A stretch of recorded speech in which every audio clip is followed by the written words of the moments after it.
part of the Press Play Podcast Network.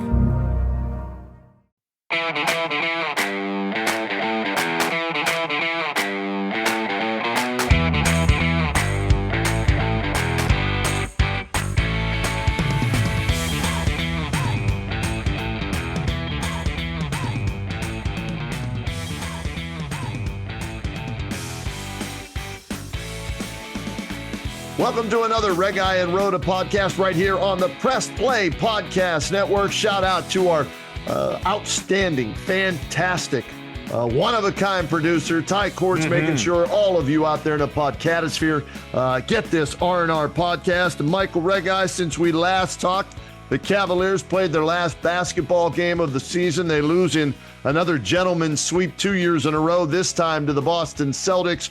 4-1. I think we all saw that one coming, unlike last year. We thought they would beat the Knicks. So the big question now, Michael, is now what with this basketball team, right? Yeah. They've advanced further than they did last year. They actually won a road game, but so many questions, so many storylines this offseason. So now what, Michael? Well, partner, let me right off the top, does this all begin whether or not that the ownership group and the GM decide to bring the head coach back? I mean, is that where it really begins? And until that's taken care of, yay or nay, I mean, the roster is kind of I don't want to say a moot point, but it's got to be secondary, no?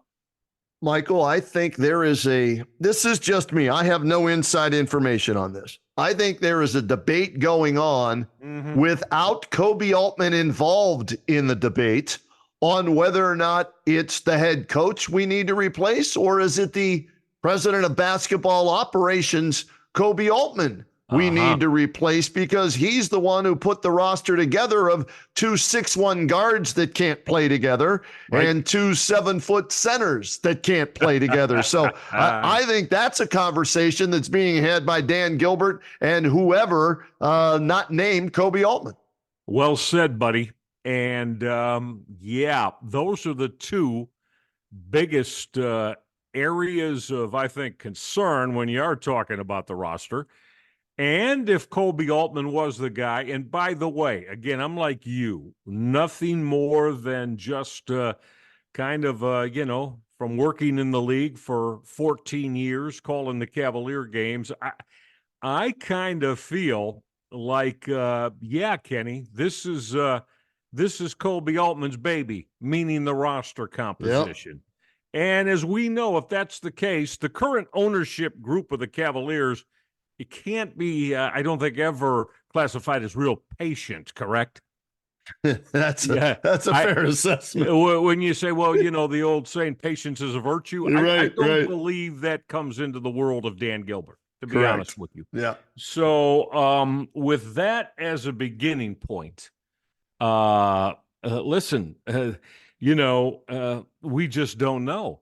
And if they are going to make this move, though, again, I mean, what are you looking at? To me, Ken, I don't know how I kind of think the Mike Budenholzer, who I like, I mean, he with Phoenix, right? Phoenix brought him. Yep. I think the head coaching possibilities are kind of a little bit lean and thin this offseason for the Cavaliers, playoffs, of course. But I mean, this going into this offseason. So, again, listen, if you're going to make that kind of move, you want to feel real good about that you're going to be upgrading, right? Absolutely. I mean, you got to feel like you can upgrade. I don't make a change, and I wouldn't do this and won't do this on the Kenny and JT show on WHBC 1480 AM in Canton, just to create a stir on the radio. You know me well enough, Michael. I'm not a shock jock like that, right? Just to get a response. Right. So I've always said, if you're going to fire a coach, you're going to make a trade, then give me somebody who's better, right? That's going to make the team better. And I'll be honest with you, I haven't looked into what other coaches from other teams as assistants are available, what other head coaches out there that aren't employed right now are available. So, JB Bickerstaff, did he save his job by piecing together an injured lineup that won a series, won a road game against the Celtics before bowing out? Was that enough to keep his job? And I'd love to be a fly on the wall when Kobe went in to talk to Dan, and then when JB went in to talk to Dan to see if one threw the other under the bus, because I think they did. Because there was a report in The Athletic that during the season, Kobe Altman undressed JB Bickerstaff reportedly after a game, and it was heard around the locker room. So I think that's why, as we take this on a Sunday night, Michael Reghi, I thought maybe by now we would have an answer as to JB's coming back or no, he's been fired. Kobe's coming back. No, he's been fired. We still don't, which makes it very interesting, I think.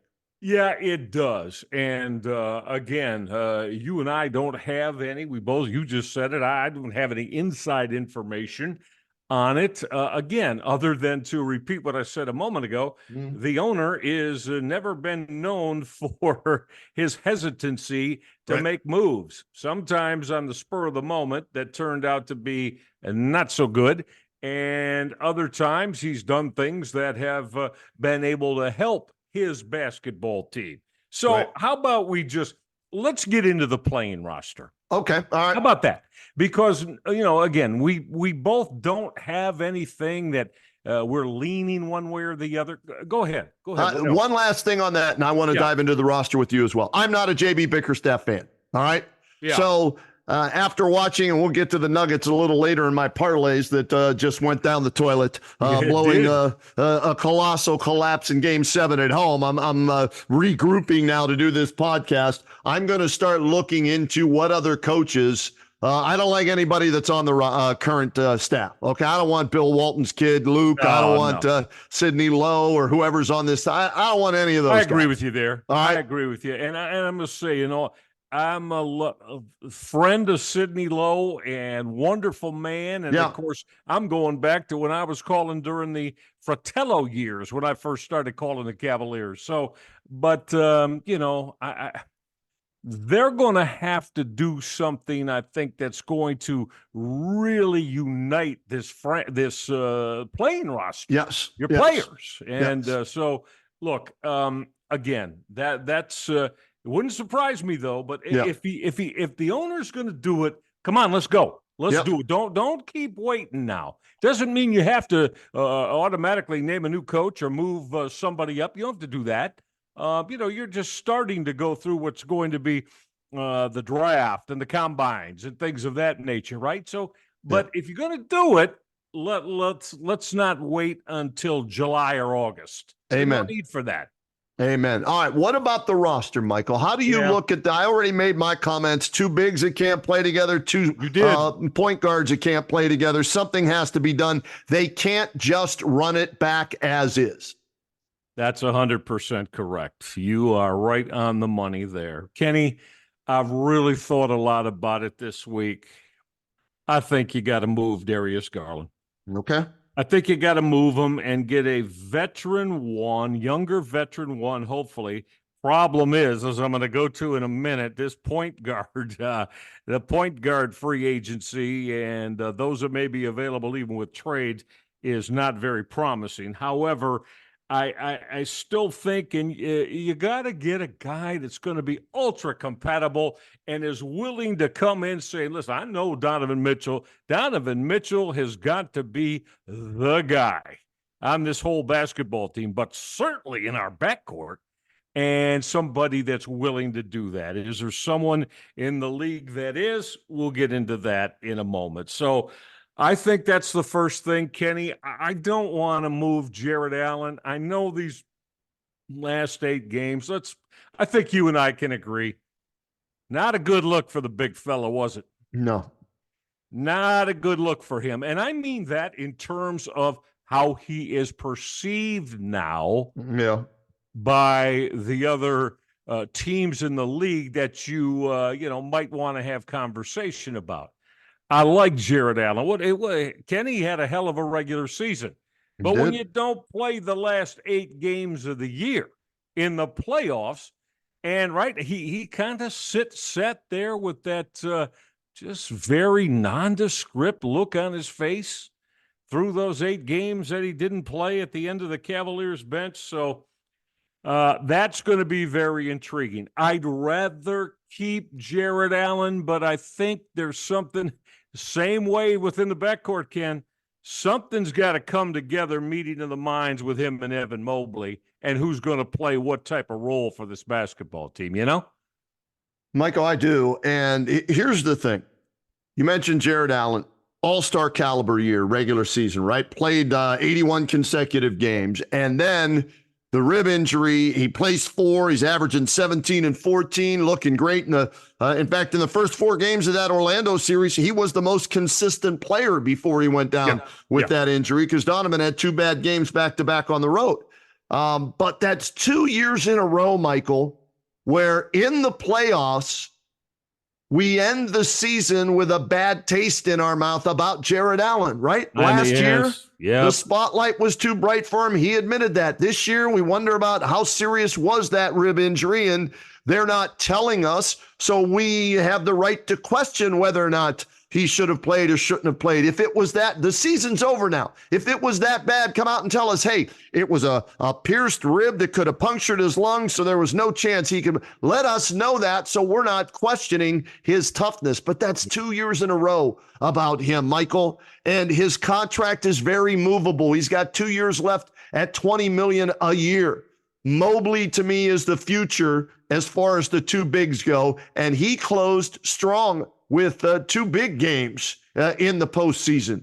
So for me, I'm with you about Garland. I look to ship him out. If I could trade him straight up for Brandon Ingram with the New Orleans Pelicans, I do it yesterday, right? And if I can get something for Jared Allen, maybe a point guard, like you said, there's not much in free agency, then that might be something. So those are the 2 guys I'm dangling out there as trade bait, only if Donovan Mitchell says, I'll accept the contract extension, and he's coming back. Now, if he says no, guess what?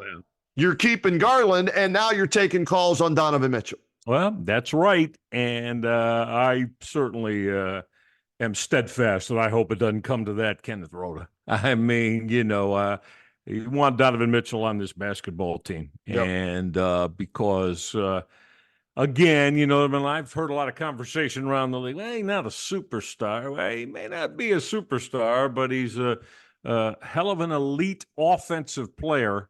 I know he's 6'1". I understand that. And with that, Ken, at time comes some issues. Hell, I think, I think about it, we're not trying to blow any real any smoke into our own horns here, Kenny. But last season, 22-23, right here on R&R, me, started saying, listen, and I hadn't heard anybody say it before we did. And if they did, fine. That's fine. I'm not here to try to win any awards for that. But I know we talk repeatedly about, in this day and age of the NBA, having 2 6'1" guards coexist for the betterment of your basketball team, and is that of potential championship caliber. We brought that up last year. That it was going to be difficult. And then, of course, this year I started to see more people start to bring in the size issue in terms of 2 guys that are going to play 38, 40 minutes a night together with Garland and Mitchell. Well, that in today's NBA, you got to consider that. So, which leaves us to then, okay, what you going to do? Well, here's the thing, Kenny. Right now, the 2 top free agent guards in the NBA that will be available, if you want to get the Brinks truck out, James Harden and D'Angelo Russell. Oh, God. Those are listed as the top 2. No. I do not want either one of them. Neither one. I don't want to see them in a wine and gold. Okay. All right, now we get down to the likes of Reggie Jackson of the Denver Nuggets, who just got eliminated here tonight and ruined Roda's parlay. It would have brought some big dollars. Yeah. They're out. Kenny, and again, now please, when I say this name, no, I'm not talking about the second coming of the Detroit Pistons, Isaiah Thomas, as you know, this elite point guard, okay? But Kenny, Tyus Jones of the Washington Wizards. Okay. I don't know how much you know. He averaged 12 points and 7 assists this year, shot 49% from the floor, 41% from three. He's a Dookie, right? Man, played for Coach K at Duke, 28 years old. But I mean, Kenny, to me, I don't want no part of I don't want no part of James Harden. I don't want no part of D'Angelo Russell. Those kind of guys. I don't know that those type of guys. How are they going to play with Donovan Mitchell in the Right. backcourt Right. and have Mitchell understood that he's the guy? So for me, and I'm not saying, I'm just throwing out a name, a Tyus Jones for me, a younger veteran in the league. I gave you the numbers. Played on a terrible basketball team in Washington. What do you think? Maybe is that the kind of guy, and by that I mean a guy that is going to understand that this is Donovan Mitchell's team offensively, and you are here to certainly help create a positivity about this team's offense. Yes, you, meaning this point guard, is going to have the basketball, but we want you to be more of a facilitator. That is one of my biggest problems with Darius Garland, Kenny. I don't know about you, but I thought many nights, is he trying to outdo Mitchell by taking shots and putting more points on the board than Mitchell does? There were nights, Ken, that it looked like that's kind of was the mitigating factor in how Garland was playing. So again, I know a lot of people probably disagree with this. I think you got to do it, Ken. I think you got to move Darius Garland and get that kind of one that is willing to facilitate and really be able to understand he's got to play strongly with Donovan Mitchell. So again, it's not a great class because the two that are listed at the top are James Harden and D'Angelo Russell.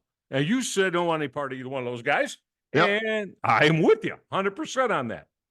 So now, or the other way, you can go by trade.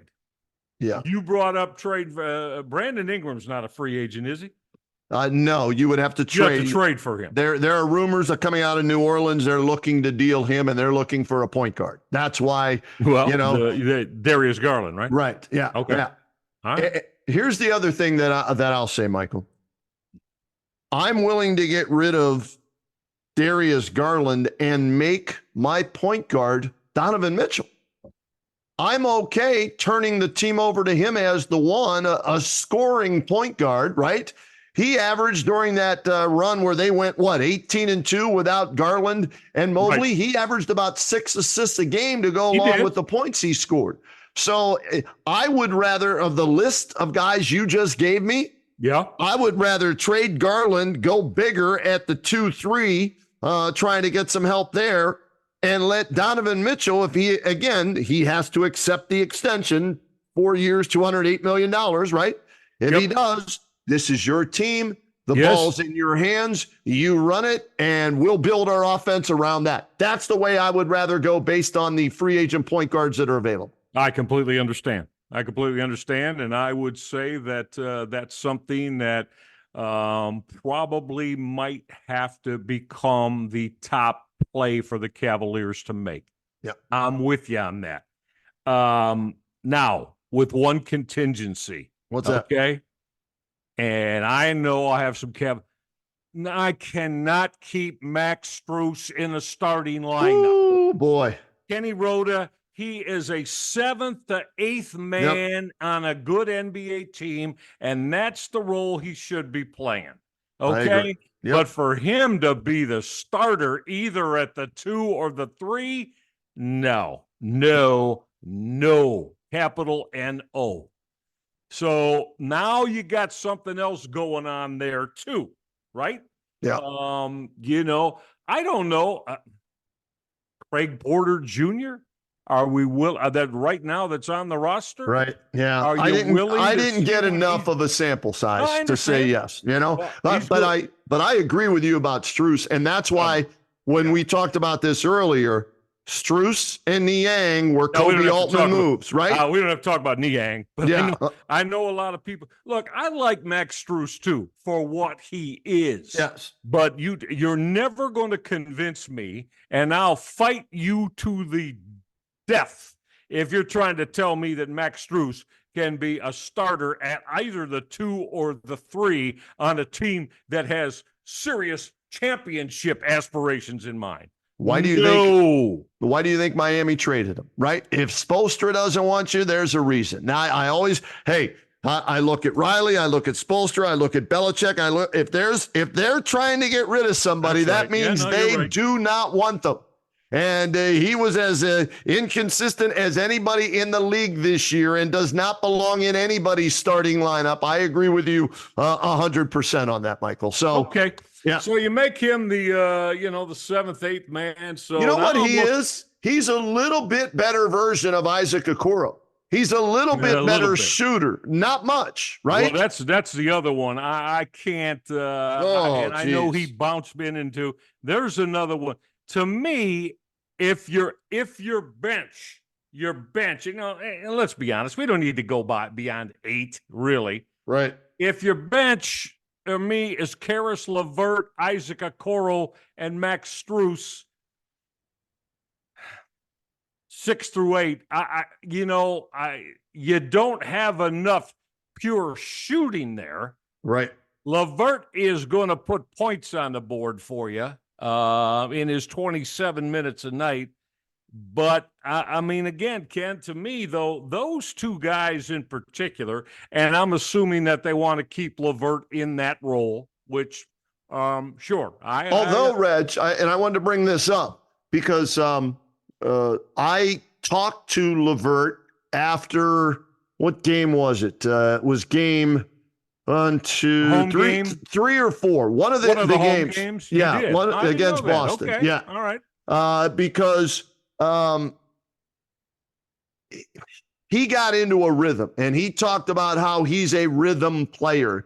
And in a roundabout way, I think he was trying to say I'm better as a starter than I am as a guy coming off the bench because I like to get my rhythm going. So, and you know me, and we've had this conversation. I'm not a huge Karis LeVert fan, but I will take him in the starting lineup over Max Strus or Isaac Okoro now after what I've seen the last 2 years. So if push comes to shove and that's what you have to do at the 2 or the 3, okay, if you trade Garland and get like a Brandon Ingram, okay? Well, right.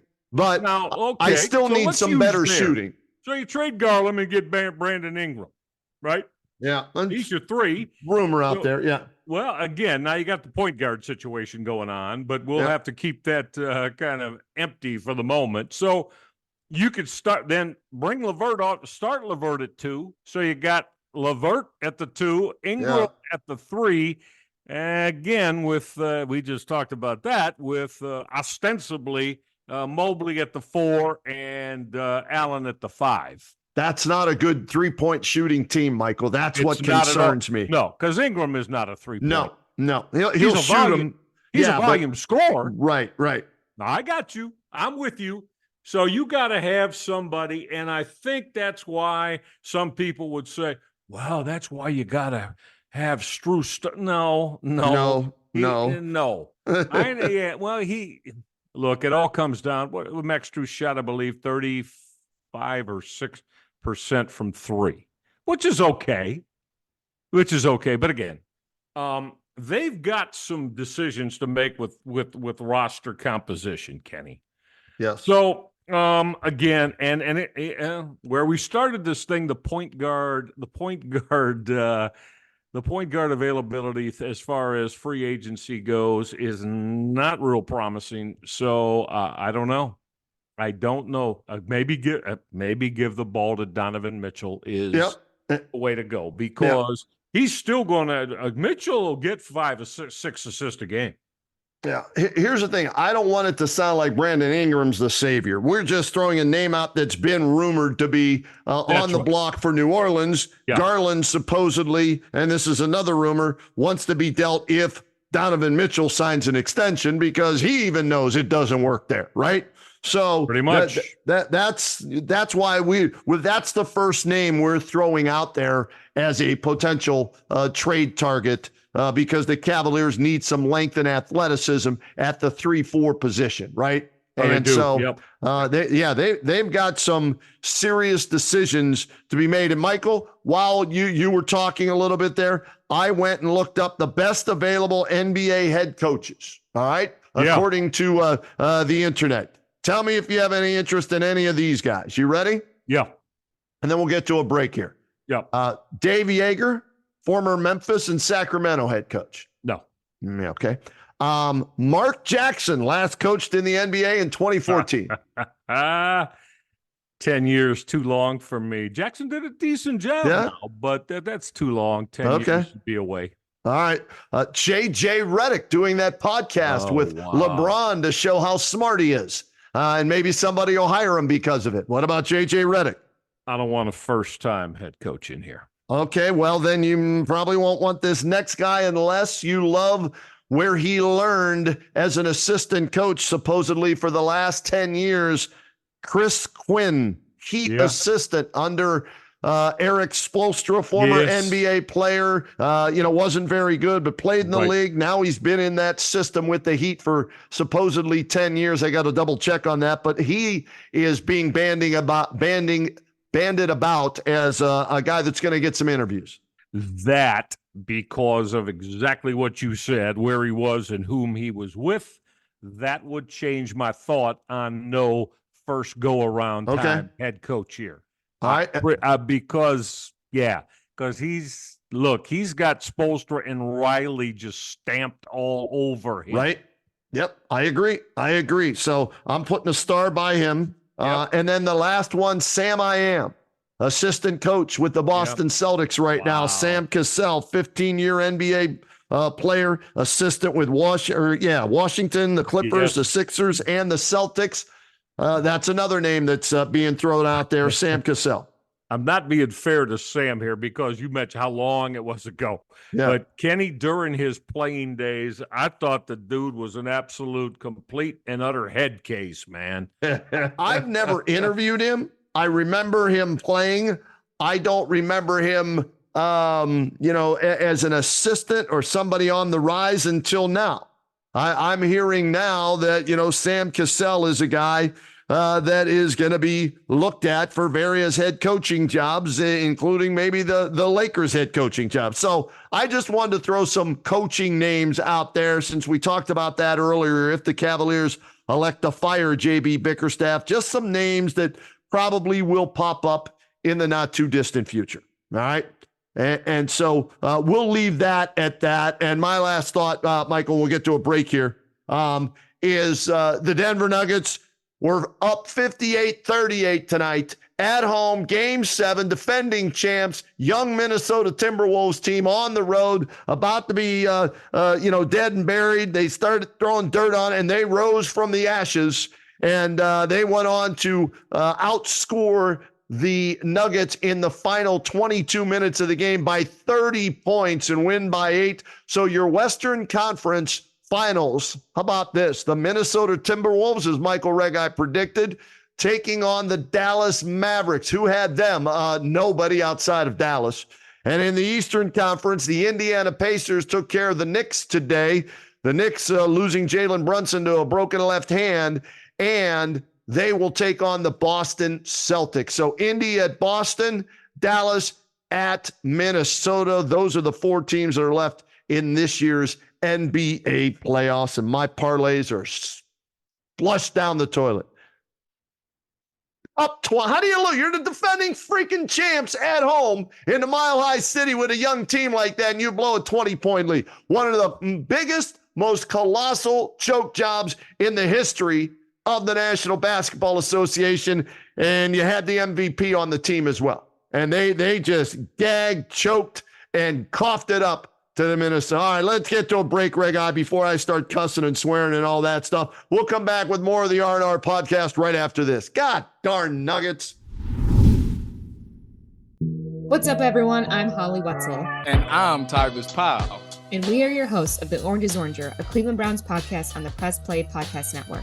We give you all the dog pound coverage that you'll need to get you through the regular season, hopeful postseason, and I'd say off-season, Tybus, but is there really ever an off-season for this team? Thankfully for our podcast, Holly, there really never is when it comes to the Cleveland Browns. Don't miss our breakdown of each week's matchup, game recaps, and any and all news out of Berea to feed your Browns appetite. As we know, Holly, dogs gotta eat. Yes, they do. So hit that subscribe button and never miss an episode of the Orange is Oranger, Cleveland Browns podcast on the Press Play Podcast Network. Hey, everybody. I always want to tell you about our good friends at Cleveland Party Rentals. They're your go-to for memorable events and parties. Now, their approach is very simple. As I've been telling you, they treat your event as exactly as if it were their very own. So they're going to help you alleviate all the stress of the event coordination that you so often get. This way, you see, you can savor the moments that matter. They're dedicated to offering you pricing that's clear and completely free from hidden fees, and that's coupled with one of the most robust cancellation policies in the industry in case maybe you get a change in plans, right? That happens once in a while. They have a tailgate package I want to tell you about. You can lock in your games for the season or even put your Super Bowl party together in the summer so you're ready to go in February. Here's what you get. High-quality outdoor screen and projector with immersive sound, double bowl frozen drink machine, a popcorn machine, 2-tap beer jockey box. You get a front row seat. Everybody gets that. It allows you to unleash the ultimate entertainment experience. That game day bundle I just told you about, I know you heard me. It's a complete package that transforms your backyard into a cinematic and gaming paradise. Here's the best part. Ready for this now? Get ready to write this down. Listeners, all of our Reghi and Roda podcast listeners, use code CLEPartiesRock. I'll spell that for you. CLEPARTIESROCK for 10% off your booking. Do it now at Cleveland Party Rentals. Hey everybody, it's Sam Amico from Cavs on the Break NBA podcast. Be sure to give us a listen for all your Cleveland Cavaliers recaps, analysis, breakdowns, draft talk, free agency. The list goes on and on. Give us a listen, Cavs on the Break NBA podcast. Looking for new insights on the Cleveland sports scene with a unique side of Cleveland sports history? Then you found the perfect podcast. I'm John Sable.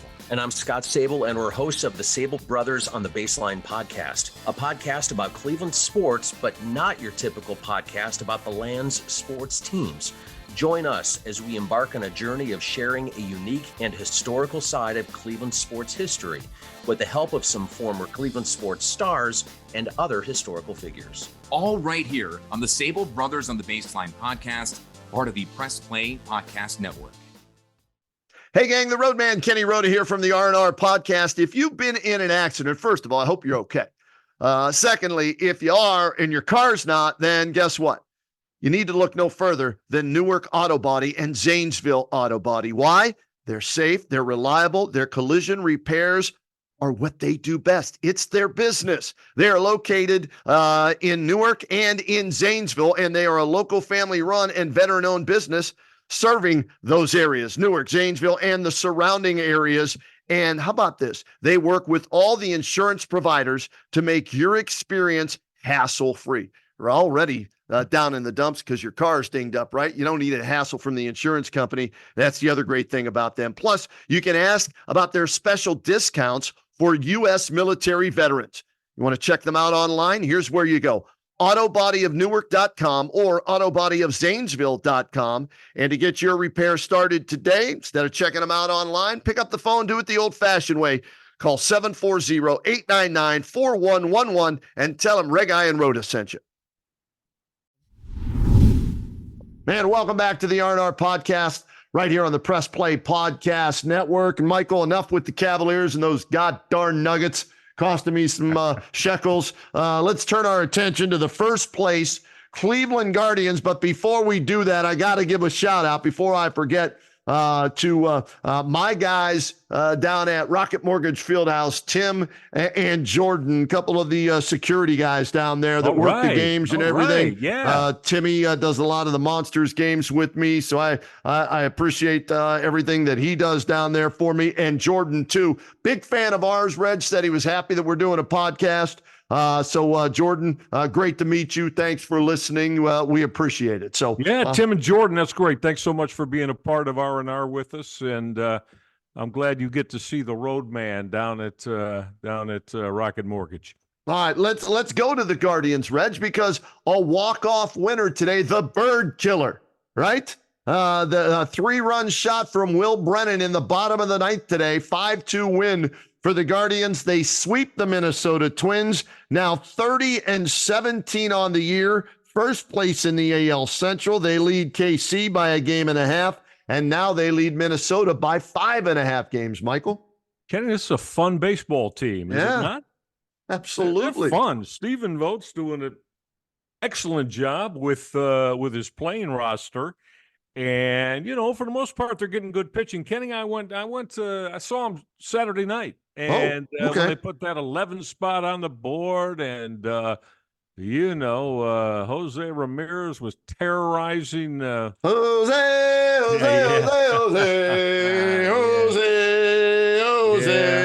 Well, I hear. Yeah. Well, that's my lovely lady Patty Harkins' favorite. And there you go. So she gives me enough about Jose Ramirez. Sorry about that. I won't do that ever again. There you go. That's okay. No, I love Jose too. I mean, he's an outstanding player. I think he's moved himself into one of the top 10, 15 everyday position players in the game. And we know the way he swings the bat is something to behold. But, Kenny, I like the way this team is playing. Like I said, was down there Saturday night, and they play with an enthusiasm and excitement that you don't see from major leaguers every day over the course of 162, and doing it without Stephen Kwan right now. So, but when you get that good pitching, as you and I know, that certainly is going to keep you in every baseball game in which this Guardian squad is. Yeah, Michael, I didn't think they would be able to score enough runs to be a serious playoff contender. I thought they could contend within their division because of the pitching, right? Because nobody really did anything in the offseason. Sure as hell wasn't the Guardians doing anything, right? Their best signing was the backup catcher, Austin Hedges, who tried to bunt for a base hit today. Anyways, so I didn't know where the offense was going to come from. Well, guess what? Josh Naylor's amongst the league leaders in home runs. Jose's right up there as well. Andres Jimenez. Those are their 3 big league players. I'll throw another one in there. He's hurt, though, now. They got 4 big leaguers, in my opinion, and a bunch of AAA guys, right? Okay. Yeah. Josh Naylor, Jose Ramirez, Andres Jimenez, and Stephen Kwan. Those are their 4 big players. Yeah. And Kwan's out with a hammy. He was batting about 350, something like that, when he went down. Jose and Naylor in the top 5 for home runs. And Jimenez, Gold Glove, and doing it offensively. He hit a home run today as well. So those 4, you kind of know what you're going to get. And then it's like, all right, Stephen Vogt's trying to piece together the rest of that lineup with David Fry and Florio and Rocchio. How do you feel about do you believe he's an everyday big league shortstop right now? I do not. You don't? No. So you don't feel comfortable with Rocchio playing shortstop for, again, we base all of this on a pennant contending, winning, postseason winning type team. You're not. I don't think they have a shortstop on the roster that's a big league caliber. Okay. All right. Unless you move. It's hard for me to argue with you. Yeah. Maybe because we haven't seen enough. There's some things defensively, I think Rocchio hasn't a bit, but in this day and age, Ken, you got to have everybody. Hey, if you're in that lineup every day, you got to be able to swing the bat, and you got to be able to produce runs, whether that's in the one that getting on base, but the whole thing has to. There's some that got to get on base. There are others that drive in the runs, and I'm with you. We need to see more. He's got to prove that yet. He's a young player. He's got to be able to prove that. Unless you move Jimenez to short, do you have a second baseman that you could put out there, Michael? That's something that. I mean, they play everybody else at positions they normally don't play at. So why not, try something along those lines? And I know he's a Gold Glove second baseman, Platinum Glove second baseman, but shortstop's a more important position defensively than second base. And I'd rather have, and I know they've got 30 shortstops in the minor leagues they keep telling us about, and none of them have done a doodle. You're right. Go move Jimenez over to short if you want. Go get my buddy Robbie Alomar. Yeah. I think Robbie could still pick second base for you. I don't know. He's probably, what's Robbie? Probably 50? It's all right. He's got the glove, right? He's got the glove. I'm jesting a little bit here, I know, but I'm not about the glove. He could still play it probably defensively. Oh, yeah. Well, there's probably no doubt about that either. But they're fun, Ken. Yeah. They're fun. And like I said, went down last night, and wow, it was, the place was jumping and alive, and they go put 11 on the board, and, there was excitement there. I mean, there was plenty of excitement, and I think the fan base is starting, like we're discussing. I think the fan base is saying it's now it's what? It's going beyond mid-May. Yep. So we're 6 weeks in, 40 games deep now, and that's a quarter of a season. What have you and I always said? By 50 games, you kind of know what you are. Yep. Or you should know what you are anyway. Well, they're closing in on that mark now. And they certainly appear to. Now, you want to get Stephen Kwan back because he's so important to this baseball team. But, Kenny, why can't they win the division? Michael, again, I didn't think they'd be able to score enough runs. And I thought by now that both Bieber and Tristan McKenzie would be done, that both of their elbows wouldn't last. That's what scares me. McKenzie's look good. I cross my fingers every time he takes the mound. But if he goes down, because he's been pitching fairly well, Carrasco, Gavin Williams, I guess, threw another bullpen after getting a shot in his elbow. They're hopeful that he's back sometime soon. Bybee, God bless Stephen Vogt, man. Manager of the year right now in Major League Baseball. Stephen Vogt, not even close. Doing what he's doing with half a AAA roster on offense and losing his ace pitcher and the bullpen. Hey, Stephen Vogt, love what he's doing so far. Without question. I mean, if you're an Indians fan, how could you not? I mean, again, we're now going into 7 weeks deep into the season, the 40 game mark. So that's the quarter pole, right? Yep. In a Major League Baseball season. And again, this team is showing all the capability of being able to win this division. And Kansas City's playing good baseball now, and I don't know if that's going to last. We'll see. But I don't see the Indians taking this big fall.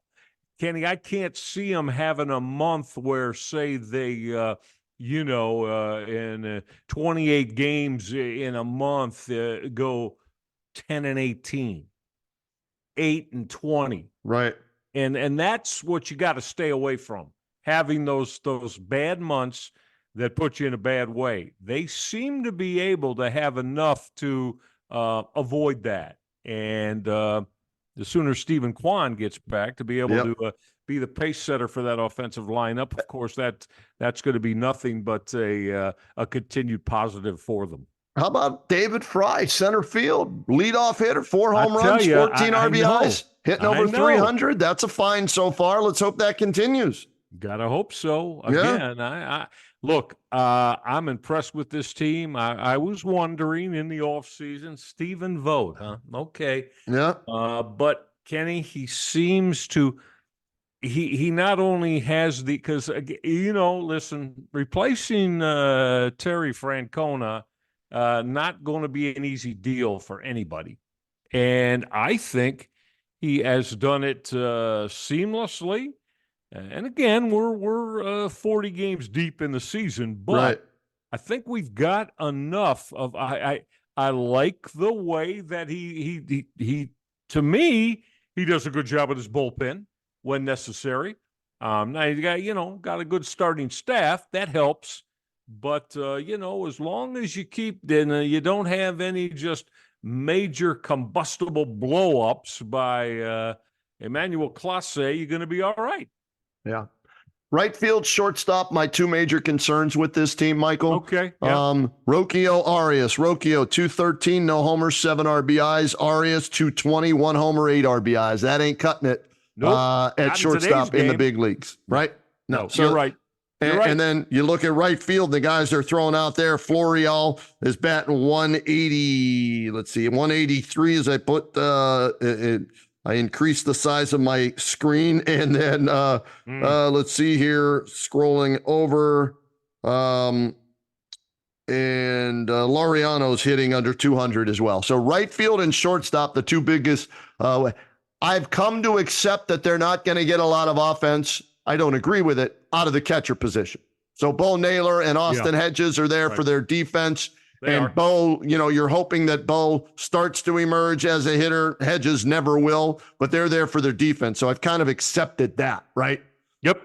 So I need shortstop, I need right field, and I need first base to do something for me. And by the way, I was all excited when he came up, Manzardo, and he's batting 161, struggling so far. So we'll to be expected, first Yeah. time around. I watched him closely last night. I like the way, I look at a guy closely when he's in the box, Kenny, and how he approaches working against that that opposing pitcher. And I don't know, he looks like a hitter.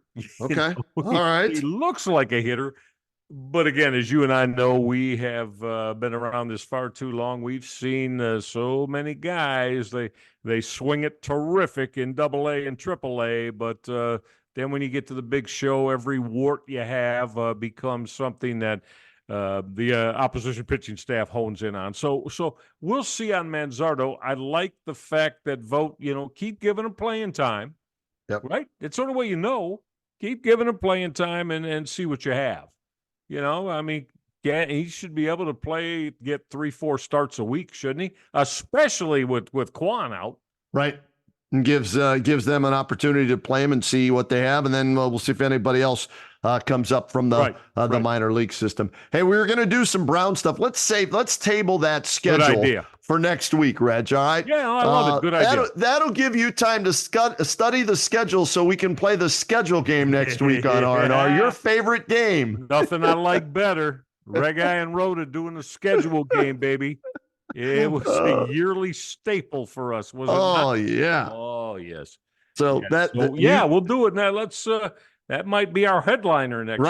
Right. Absolutely. We'll get into that next week. So Cavaliers season over. We'll see what moves are made.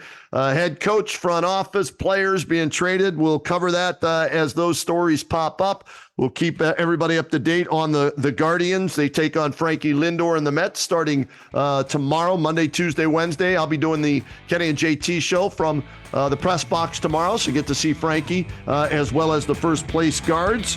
And then we'll tackle some Brown stuff next week as well, Reg. All right? Always a pleasure, buddy. Look forward to it. And a big shout out to Cleveland Party Rentals, Newark Auto Body for being a part of the Reghi and Roda podcast here on the Press Play Podcast Network.